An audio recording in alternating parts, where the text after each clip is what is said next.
Lição de vida.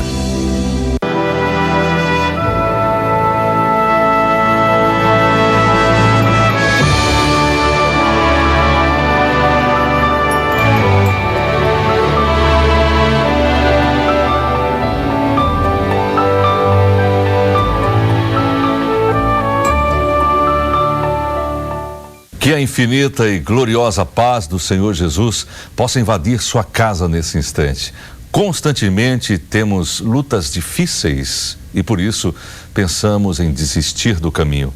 Mas devemos ter sempre em mente o alvo que é Jesus Cristo, capaz de nos fazer transpor as barreiras.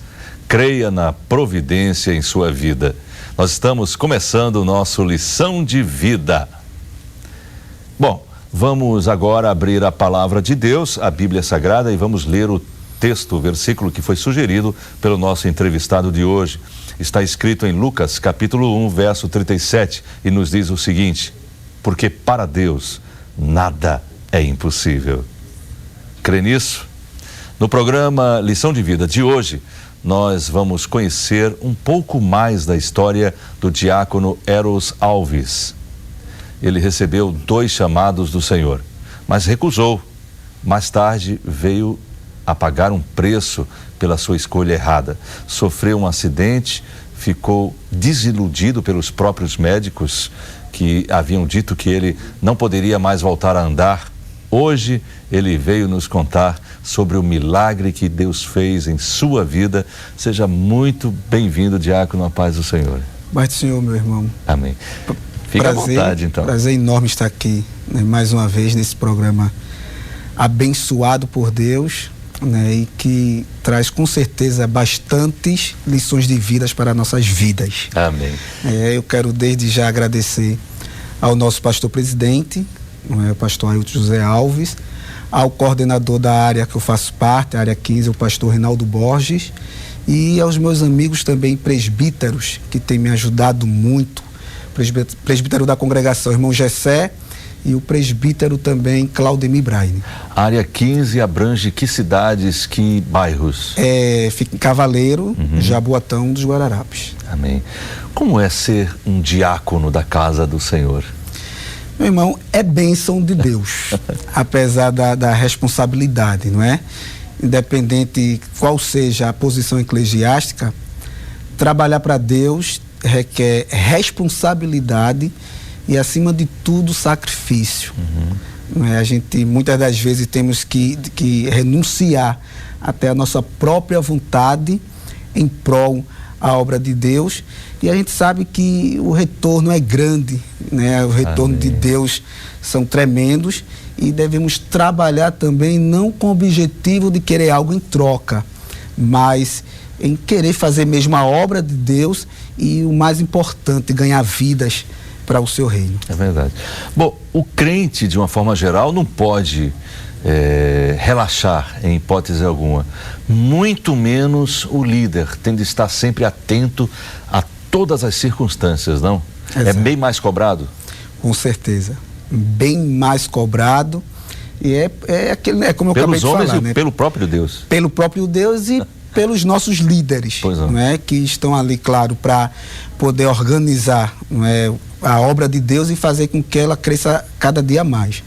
Então a gente recebe cobrança, aí como eu falei logo no início, né? Aí que entra a renúncia. Às vezes a gente quanto mais cargo tem, às vezes mais cobrado é. É verdade. Mas é glorioso. Amém. Fazer a obra de Deus é magnífico. Amém, amém. A gente quer saber o seguinte: onde é que o nosso irmão Eros nasceu? Quantos irmãos eram ao todo? O que o pai fazia? Mãe? De onde vocês vieram? Se são pernambucanos, se não são? Quando foi que conheceu Jesus? Como é que foi o encontro com Jesus? Então, rapidamente, traga para nós todas essas informações. Pois bem, somos pernambucanos, né, da capital Recife. Meu pai e minha mãe já são falecidos. Eles eram pertencentes a uma religião e nós seguíamos esta religião, né, com afinco mesmo, e acreditando, claro, nos ensinamentos que essa religião nos trazia. Quantos irmãos eram todos? Eu, no caso, e mais 2 irmãos. Né, no total, três filhos. Tudo homem? Todos 3 homens. Certo. Né, e graças a Deus, o primeiro a ter encontro lá em Casa com Cristo foi a minha pessoa. Me converti aos 16 anos de idade. Até então, participava de uma outra religião. Era afinco mesmo? Era muito participante. Todo domingo eu estava lá no trabalho, né, dessa religião que fazia parte, né, e procurava, acima de tudo, Deus. Né? Por mais que eles ensinassem que Deus existia, que Deus tinha enviado seu Filho para nos salvar, mas eu não encontrava de fato o Deus que eu queria para preencher a lacuna que existia em mim. Né? E foi quando eu me converti aos 16 anos de idade. Como é que aconteceu isso? Uma irmã, uma vizinha minha, ela até alagoana, ela veio passar umas férias lá na rua onde eu resido, e eu tive o privilégio de ouvi-la, né, pregando a palavra. Né, a história de fato é muito longa, mas ela pregou a palavra de Deus de uma maneira tão que chamou minha atenção, que me cativou mesmo, né, ao ponto de ter sede da palavra e um dia me entregar a Jesus como Salvador. Amém, Jesus. Há 17 anos atrás. Que maravilha. Me converti. Tive uma vida difícil na adolescência devido a enfermidades que eu tinha, ao ponto de ser desenganado pela medicina, né? Os médicos me deram até 17 anos de vida. Antes de chegar a isso, após a conversão, houve algum rechaço da própria família? A família, como é que ela recebeu os pais, os irmãos? Como é que eles receberam essa sua conversão? No início não aceitaram. Não é, meus irmãos, a minha mãe principalmente, não é, como nós já contamos um pouco no programa anterior que a gente veio aqui para honra e glória de Deus, eu sofri muito com minha mãe, né? Foram 14 anos servindo a Jesus e 14 anos dentro de casa sendo perseguido por ela. Ela não aceitava cristão, né? E tendo um filho cristão ficava mais difícil ainda. Cheguei a apanhar várias vezes, cheguei a ser proibido de ir para a igreja, né? Passei por N coisas por causa da minha fé. Mas quanto ela mais me perseguia, mais eu tinha desejo de servir esse Jesus e mais eu amava aquela vida que, por fim, eu a ganhei para Cristo. Oh, glória. Hoje ela Amém. dorme no Senhor. Amém. E está lá nos esperando nas mansões celestiais. Né? Mas a perseguição faz isso, viu? Em todo crente. Quanto mais perseguido, mais ele se finca na presença do Senhor. Verdade. Bom, você estava dizendo que aos 17 anos, os médicos não lidavam até os 17 anos. 17 anos de vida, né? Por conta de um problema estomacal que eu tive. Aos 17 anos de vida, cheguei a ser hospitalizado, perdi bastante sangue. E Deus fez o milagre e não fui para o céu. E a partir daí Deus começou a me abençoar, a me ajudar e a dar saúde que eu tanto almejava na minha infância, na minha adolescência. E Ele começou a me dar a saúde e eu dizia para Ele no início que eu me converti: Jesus, o que eu quero mais de Ti é saúde para trabalhar para o Senhor. E de fato Ele começou a dar saúde. Né? Depois que Deus operou o milagre na minha vida, fechando a cova, eu pensei que as coisas iriam melhorar dentro de casa, mas muito pelo contrário, pioraram. Para ir para a igreja, como disse, era difícil, para trabalhar para Jesus, para evangelizar, que sempre gostei de fazer, e ao ponto de minha mãe, como falei já, de me bater, de me proibir, já adulto, já com 26, 27 anos de idade. E ela dizia: enquanto você estiver na minha casa, você tem que me obedecer, e aqui dentro eu não quero cristão. Né? E aos 23 anos de idade, eu recebi o convite do nosso coordenador na época, Aline Cavaleiro, para ser auxiliar local, com 23 anos de idade. Com 23, bem novo, jovem? Né? Recebi e comecei, agora que eu comecei a trabalhar mesmo para Jesus, com todo vigor. Porque você então trabalhava muito, para ser visto assim de maneira muito mais fácil, você já trabalhava muito, se envolvia muito na igreja. Né? Jograis, né, com recitações, fazendo jograis também, né, sempre trabalhando de uma maneira ou outra. Eu nunca gostava de estar parado. Amém. Né, até porque ele tinha fechado a cova e tinha pedido para ele: Senhor, me dê saúde, eis-me aqui para o que der e vier. Glória a Deus. E assim aconteceu, irmão Rossano. Aos 23 anos, recebi a oportunidade de trabalhar na igreja como auxiliar local. Alguns anos depois, como auxiliar oficial, né, e as responsabilidades foram aumentando e trabalhei. Alguns anos depois, quantos anos mais ou menos? 3 anos? 2? 3 anos, mais ou menos. Com 26 já era auxiliar local. Auxiliar oficial. Oficial, perdão. Oficial. E aos 30 anos, no dia 1º de fevereiro de 2010, recebi o convite para cooperar como diácono. Aliás, fui apresentado como diácono. Aleluia. E no mesmo mês que eu recebi a oportunidade para trabalhar como diácono, recebi uma grande responsabilidade de cooperar com o nosso pastor presidente, ajudando uma congregação, que é a congregação que fica ali em Cavaleiro de Estrada do Abrigo 2. Quando você diz ajudar numa congregação, você estaria sendo responsável da mesma. Ou seja, já que o pastor não teria condições de estar ali diariamente, você seria o responsável geral da igreja. Da congregação. Cooperando assim com o pastor presidente, o nosso coordenador, da área.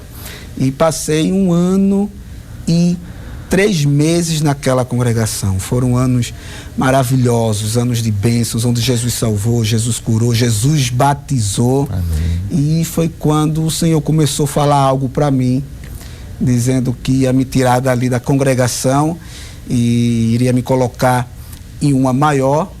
E eu temi, irmão Rossano.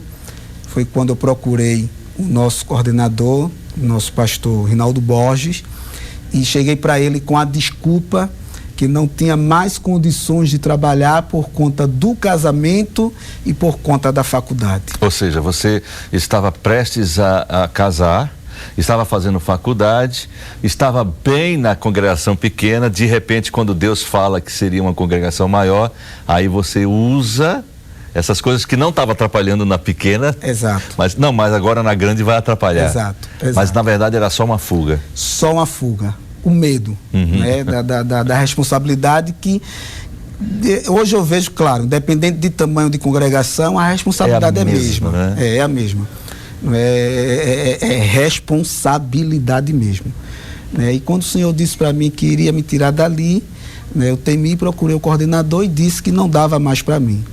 Ele me aconselhou, disse que eu não fizesse isso, perguntou se eu estava orando, e eu disse que eu estava orando, e ele perguntou qual seria sido a resposta de Deus. E eu disse para ele que Deus estava em silêncio. E ele, então, ore mais um pouquinho. A mesma coisa disse a minha noiva, que na época eu conversei com ela, disse: eu vou entregar a congregação, dá para mim não. E ela usou da mesma palavra que o pastor usou, dizendo que o Senhor tem falado contigo, o Senhor tem dito que é para entregar. E eu disse: não, ele não tem falado, ele está em silêncio. Então eu estou entendendo que esse silêncio de Deus está sendo uma resposta para mim. Quem cala consente? Exato, Fui pelo ditado popular. Pois é. E entreguei, irmão Rossano, na congregação. Após alguns meses, o coordenador da área, ele me convidou para liderar um trabalho lá na área, e eu disse não para ele. O segundo não, no caso? Esse é o primeiro? Não. Primeiro não, quando eu entreguei a congregação. Entregou a congregação. Depois eu disse um não para ele.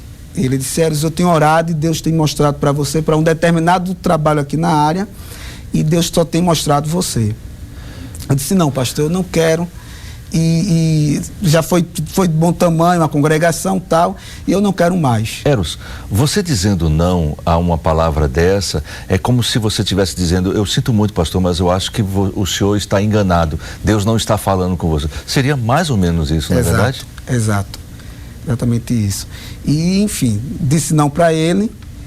Passaram-se mais alguns meses e ele novamente me procurou, dizendo que o trabalho estava ali para ser representado por alguém, e me convidou mais uma vez. Pela terceira vez? Pela terceira vez. E eu disse: pastor, não quero. Eu creio que com certeza aqui na área tem pessoas mais capacitadas, pessoas mais disponíveis, E ele disse para mim: Eros, eu tenho orado e o Senhor só tem mostrado você. Eu disse: pastor, eu não quero. Na ocasião, o vice-coordenador estava na área e ele ainda me alertou, disse: Eros, você não está dizendo não para o coordenador, você está dizendo não para Deus, é para a obra dele. Então você pode pagar um preço por isso, viu? Eu disse, pronto. E ainda eu fui afoito com o vice-coordenador, disse, pronto. Então se eu pagar alguma coisa, vai ser entre eu e Jesus. E assim aconteceu. Vale salientar, irmão Rossano, que no ano que eu entreguei à congregação, infelizmente eu tive que trancar a faculdade porque faltou dinheiro. O senhor começou já a dar uns apuxinhos, uns apertozinhos, e tive que trancar a faculdade. Né? Você estava fazendo o quê? Eu estava fazendo pedagogia. Entreguei a faculdade. Porque você já trabalhava em colégio? Na área de ensino. Na área de ensino. Ali na Escola Assembleia de Deus, a escola da nossa igreja, né? E até então tive que trancar a faculdade e disse, agora eu vou trabalhar em prol do meu casamento, né? Eu disse para o pastor que ia entregar por conta da faculdade e por conta do casamento. Então entreguei a faculdade, agora eu vou trabalhar em prol do casamento junto com minha noiva. E estava marcado o nosso casamento o ano passado, dezembro do ano passado, e infelizmente não aconteceu, devido a esse preço que eu tenho pago, e graças a Deus já está passando. E no ano passado também, em julho do ano passado, a mãe da minha noiva, né, a irmã Itamar, ela dormiu no Senhor, ela foi hospitalizada e passou alguns meses no hospital, e foi muito difícil, tanto para minha noiva, como para o esposo dela, claro, para toda a família e para mim também. Né? E o Senhor começou a falar comigo, dizendo que eu ia passar por uma situação difícil, uma situação que ia fazer com que eu chorasse muito, não é? Mas que Ele estaria comigo em todos os momentos. Então, o que acontece? Como foi que o senhor falou? Deus, o Senhor, falou consigo com relação a isso? Como foi que Deus falou com você? Através de sonhos, através de outras pessoas? Através de sonhos, através de outras pessoas. Não é? Ele foi me alertando, dizendo que ia passar uma noite escura, mas queria passar, mas eu tinha que passar para aprender. Para aprender. E já tinha esquecido já dos nãos que eu tinha dado para o pastor, para o ungido de Deus, né? E foi quando minha noiva, aliás, desculpe, a minha sogra se hospitalizou, e o Senhor continuou falando comigo, dizendo que eu ia passar por uma noite escura. Aí eu dizia para Deus, Deus, a minha sogra está hospitalizada, já tem alguns problemas familiares, alguns problemas, né, no âmbito geral, enfim, eu acho que não vai acontecer mais nada comigo, não.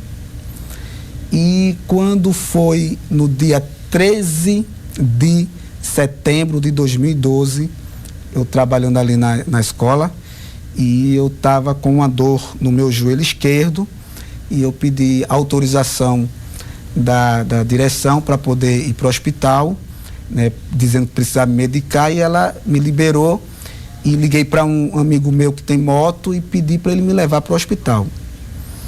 E disse, olha, eu estou indo no hospital, estou com uma perna doendo e preciso ir para me medicar. Ele disse, Eros, eu lhe levo sem nenhum problema. E fui para o hospital. Quando eu cheguei no hospital, desci da moto, tirei o capacete, o Espírito Santo de Deus falou comigo, dizendo, eu estarei contigo em todos os momentos. Não se preocupe. Entrei no hospital. Mas aí preocupou mais, né? Porque você não sabia o que é que estava acontecendo, né? Não é? E entrei no hospital, fui atendido pelo médico e passaram uma injeção para mim e voltei. Quando eu subo na moto, na garupa, coloquei o capacete, isso por volta de 6h30 até às 19 horas da noite, e eu coloquei o capacete e o Senhor bradou mais uma vez comigo e disse, acidente de moto. Aí quando o Senhor disse isso para mim, eu falei com o rapaz, com o motoqueiro, e disse, vai devagar aí, porque a gente com certeza vai ver alguma coisa na rua. Ele, por que, Eros? Ele até desviado, disse, por quê? Porque Deus falou comigo assim que eu desci da moto, e falou agora quando eu subi, dizendo que, só disse isso, acidente de moto. Disse, mas Eros, 7 horas da noite, não tem nem como correr, porque o trânsito está intenso, a gente tem que ir devagar mesmo. E a gente foi. né? Eu fui orando, né? Até porque eu não sabia o que ia acontecer de fato, e fui orando. E quando chegamos ali na Abdias de Carvalho, quando passamos a lombada eletrônica, um cachorro passou em nossa frente e ele teve que frear para não bater no cachorro. E como eu estava na garupa, eu saí voando, né? Passei por cima dele, nós estávamos na pista do meio e eu fui jogado para o meio-fio. E quando eu caí, consegui tirar o capacete ainda, e ao me levantar, eu vi que a situação já era grave. Eu olhei para minha perna, a coxa, né, o osso da coxa, no caso o fêmur, estava para o lado, o pé de um lado.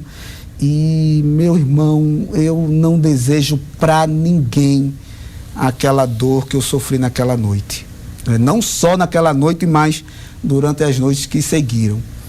E quando eu caí ali no chão, o motoqueiro se levantou, estava com algumas escoriações, e eu disse, comecei a chorar, comecei a gritar e fiz até uma oração, irmão Rossano. Eu disse: Deus, eu sei que eu não vou aguentar tanta dor, Ele pode me levar. Já passei por tanta coisa nessa vida, apesar de ser não tão velho assim, mas já passei por tanta coisa que para mim agora mesmo basta o céu. E fiz aquela oração. Nisso juntou muita gente perguntando se eu tinha morrido.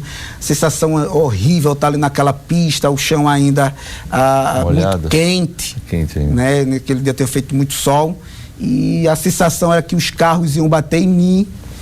E meu irmão começou ali, né, uma prova, como ele vinha falando, que eu ia passar por uma noite escura, que eu ia chorar muito, que iam ser várias noites sem dormir. E a partir daquele dia foi que começou o processo. A polícia chegou, depois o socorro chegou, fui transferido para uma UPA ali na Imbiribeira, e lá da Imbiribeira me transferiram para um hospital lá no Cabo, né? E a partir daquele momento o Senhor começou já a falar comigo e dizendo mais uma vez: eu estarei contigo em todos os momentos. Cheguei no hospital, irmão Rossano, comecei a fazer uma bateria de exames. Foi quando foi diagnosticado que eu tinha quebrado quase toda a perna. Quebrei o fêmur, quebrei todo o joelho e quebrei também a tíbia. Tíbia, fêmur, em um lugar, em uma parte só? Só na perna esquerda. Só na perna esquerda. Tíbia, fêmur e também o joelho? Quebrei todo o joelho. Né? E foi quando começou o meu sofrimento. Eu me lembro que eles davam para mim a medicação mais forte, mas mesmo assim aquela medicação não fazia efeito. A dor era intensa. Era intensa, era muito grande mesmo. E para ser sincero, quando eles me davam a medicação, eu conseguia ainda cochilar umas 3, 4 horas, né, por conta da medicação. E foi quando eles disseram: olha, a gente vai ter que fazer uma cirurgia em você, viu? E a gente vai ter que colocar uma placa. Começou a me explicar os procedimentos, mas só que esta placa não é feita aqui no estado, vem fora do estado, é feita lá, confeccionada no Rio de Janeiro, e você vai ter que esperar alguns dias. E eles colocaram a paleta na minha perna e eu passei 15 dias esperando esta placa chegar para poder fazer a cirurgia. E no dia 24 de setembro foi quando eu fiz a cirurgia, né? Coloquei 2 parafusos no joelho e coloquei o que eu não queria, eu coloquei, que foi um fixador, né? Para poder fixar os ossos, porque eles disseram que era a única opção. O fixador é aqueles parafusos que varam de um lado para o outro. Exato, E pegou daqui da coxa de cima até na canela. Deus. E você não pode se mexer, não pode vir para a direita, não pode vir para a esquerda, nada. Nada. Irmão Rossano, eu passei 22 dias hospitalizado, as necessidades, o banho, a alimentação, era tudo em cima da cama. Tudo em cima da cama. E um dia antes da cirurgia, eu fiquei temeroso, eu pensei que ia partir porque o meu sangue é difícil de coagular. E um dia antes da cirurgia, eu passei o dia agradecendo a Deus pela vida, né? Apesar de tanto aperreio, apesar de tanta aprovação, mas eu agradeci a Ele porque eu servia a Ele e sabia para onde eu ia. Graças a Deus. As dores tinham diminuído um pouco? De jeito nenhum. Não. Antes da cirurgia? Sim. Não diminuiu. Até colocar o fixador, as dores eram constantes. Provavelmente, então, os ossos estavam, assim, ferindo a carne, né? A carne, exato. E um dia antes de fazer a cirurgia, passei o dia agradecendo a Deus por tudo, e eu pensava que eu ia partir. Foi quando Deus se utilizou de uma mulher de Deus, que eu tive o prazer de conhecê-la ali no hospital, né? A irmã Petronila, vice-dirigente do Círculo de Oração do Curado 1. Ela trabalha ali na UTI daquele hospital, e ela ouviu meu nome lá na UTI, subiu, procurou o quarto, o leito, e chegou lá e entregou a mensagem de Deus para mim, e disse que eu não iria partir, que aquilo era um propósito de Deus na minha vida, que era necessário passar por aquilo, e depois ele iria me dizer o porquê eu estava passando aquilo também. Irmão Eros, a dor era tão intensa que você imaginava, inclusive, de partir. De partir. Meu Deus do céu. Eu não dormia, não, irmão. Eu não dormia, só cochilava 3, 4 horas por dia. Nós temos 24 horas, né? Só dormia 3, 4 horas, cochilava. Né? E a noite toda sem dormir, e doido para me livrar daquela dor, doido para fazer a cirurgia, para aquela situação acabar. A gente vai continuar conversando com o nosso irmão Eros. Vamos para um rápido intervalo, mas nós voltaremos então em instantes. Não saia daí, esse é o Lição de Vida. Muito bem, já estamos de volta com o programa Lição de Vida aqui pela Rede Brasil. Nós estamos recebendo hoje no nosso estúdio nosso irmão diácono Eros Alves.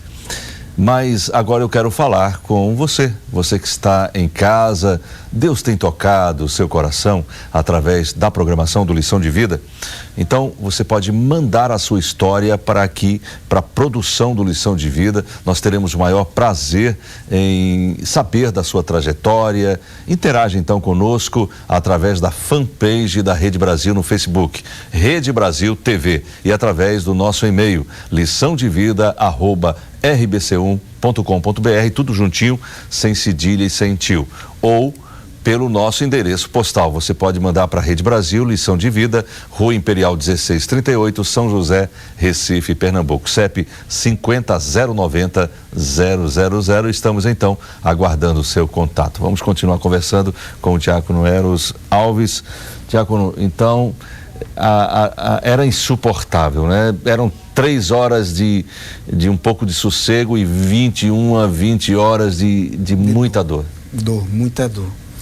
E no dia 24 de setembro do ano passado, fiz a cirurgia. Para a glória de Deus, a preocupação, não só minha, mas da família, era com sangramento. Né? E quando terminou a cirurgia, o médico ele veio dar os parabéns, dizendo: Eros, a sua cirurgia foi um sucesso. Amém. E por incrível que pareça, você não teve sangramento. O normal é quando a gente está furando o corpo, a perna, o sangue jorrar e tal, e você sangrou, mas o mínimo possível. Ah, que bom. E quando eles tiraram aquele pano que eles colocam na hora da cirurgia, né? Eu vi que a perna estava com fixador, e me deu uma tristeza muito grande. E eles disseram que eu ia passar somente 10 dias com o fixador para fazer, de fato, depois a cirurgia colocando a placa.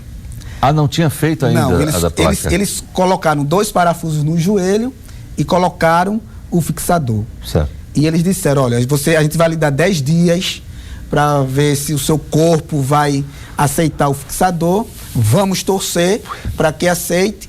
E depois de 10 dias a gente faz a sua cirurgia. Está certo, doutor. Fazer o quê? Esperar. E após passar os 10 dias, o médico chegou lá no leito e disse: olha, a gente vai lhe dar alta. Eu disse: doutor, e o fixador? Ele disse: olha, infelizmente você terá que passar 3 meses com o fixador. Depois destes 3 meses, você vai voltar, vamos fazer uma o fixador, no caso, são aqueles ferros? Os ferros. Meu 3 Deus meses. do céu. Né? Já pensou andar, ir para lá, ir para cá com aquilo ali? Não, irmão Rossano, eu não andei. Eu passei 5 meses sem andar, em cima da cama. Vale salientar